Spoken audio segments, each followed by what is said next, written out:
Djokovic tapped out and wasn't able to keep up that intensity, and it was sort of a disappointing way to end it, even though it was still, for the most part, a great final.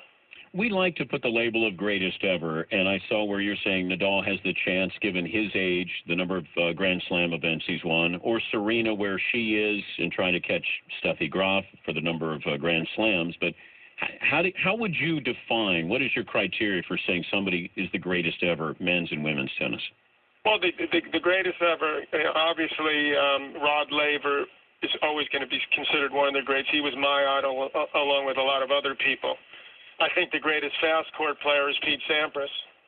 I think the greatest all-around player right now was Roger Federer, but I think it's now Rafael Nadal, and I base it on head-to-heads. I mean, for example, in that tournament, there was not a single player, seeded player in that draw that he didn't have a winning record against.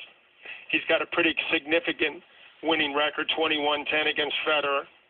He's won all four of the majors at least one time, like Roger. He's won an Olympics, which Roger hasn't won. He's won 3 Davis Cups, which is where you represent your country. Roger hasn't won any of those. And I don't think you can base it solely on the amount that people get. I mean, obviously, that's extremely important.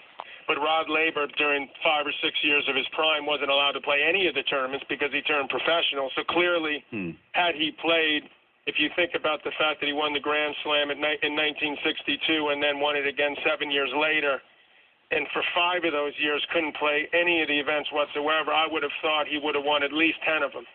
So that would have put him at 21. It's a little, and in my day, a lot of the top players didn't even play in the Australian Open. It sort of lost its luster.